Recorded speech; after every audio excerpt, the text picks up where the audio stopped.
আসসালামু আলাইকুম, সবাই কেমন আছেন? সবাইকে নতুন একটা ব্লগ দেখার জন্য ওয়েলকাম করছি। আলহামদুলিল্লাহ, আমরা আল্লাহর রহমতে ভালোই আছি। অনেক দিন পর একটা ব্লগ আপলোড দিলাম। আমরা যেদিন বাবার বাসা থেকে আসছিলাম সেদিন করা ব্লগ এটা। আমরা যখন বাবার বাসায় যাই তখন কিন্তু অনেক ভালো লাগে, অনেক আনন্দের সাথে যাই, কিন্তু যখন আসি তখন অনেক কষ্ট লাগে। এটা সবারই হয়। হ্যাঁ, আমরা বের হয়ে পড়লাম।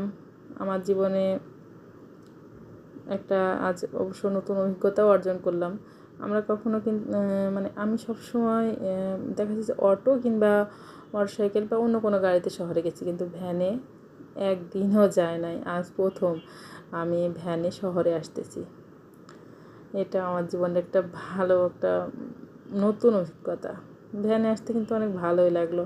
দুই দিকে সবুজ আর রাস্তার মাঝখান দিয়ে আমরা আসতেছি, আর বাতাসে সে সুন্দর মুখে লাগতেছে।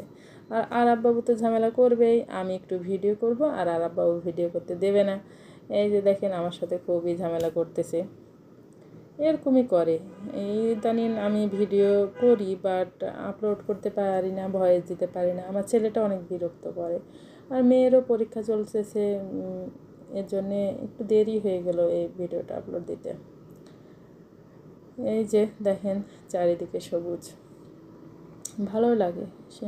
গ্রামের রাস্তাগুলো হাঁটতেও ভালো লাগে, আর রাস্তাগুলো কিন্তু আগে চেয়ে অনেক ভালো করেছে। আবার নিঃশ্বাস নিতেও কিন্তু অনেক প্রশান্তি, সুন্দর বাতাস লাগতেছে। আমরা ভ্যানে আসতেছি আর মুখে এসে সুন্দর বাতাস লাগতেছে, অনেক ভালো লাগতেছে। আমরা এই যে আপনাদের সাথে কথা বলতে বলতে দেখেন শহরের দিকে চলে আসলাম। শহরের রাস্তাগুলো কিন্তু অনেক ভালো, মাশাআল্লাহ। এবার আমি আমার বাবার বাসাতে ঈদ করেছি। ঈদের দিন গেছিলাম শ্বশুর বাসায়, ওখানে কোরবানি ছিল। তারপরের দিন বিকালে আবার বাবার বাসায় চলে এসেছে। আমার ভাই ভাবি সবাই আসছিল, সবার সাথে ঈদ করেছি। আলহামদুলিল্লাহ, ঈদ আমাদের অনেক ভালো কেটেছে। এই যে আমরা ঈদটা রোজার ঈদ অবশ্য শ্বশুর বাসাতেই হয়েছিল। তখন আরাফের বাবা ছিল, কিন্তু এবার আরাফের বাবা ছুটি পায় নাই, তাই আসে নাই। এর জন্যে আমার ঈদটা এবার বাবার বাসাতেই করেছি। এই যে দেখেন, রাস্তাগুলো কিন্তু আসলে অনেক সুন্দর। তারপরে আমাদের জীবন কিন্তু ভালোই চলতেছে। আমি একটা মধ্যবিত্ত মানুষ। আমার জীবনটা মধ্যবিত্তর মতনই সব কিছু, এত হাই ফাই না। আমাদের কোনো প্রাইভেট কার নাই, এভাবেই রাস্তাতে চলাচল করতে হয়। ভ্যানে আসতেছি, বাট অটো রিক্সা এগুলো দিয়ে আমরা চলাচল করি। আমি শহরে থাকি আমার প্রয়োজনে। আমার মেয়ে শহরে স্কুলে লেখাপড়া করে, এর জন্যেই আসলে শহরে থাকা হয়। ওই গ্রাম থেকে শহরে আসতে 40 মিনিট টাইম লাগে, কিন্তু আসলে দূরে হয়ে যায়। ছোটো বাচ্চা নিয়ে কীভাবে যাওয়া আসা করবে, এর জন্যে আমরা একটু শহরেই ভাড়া থাকি আর কি।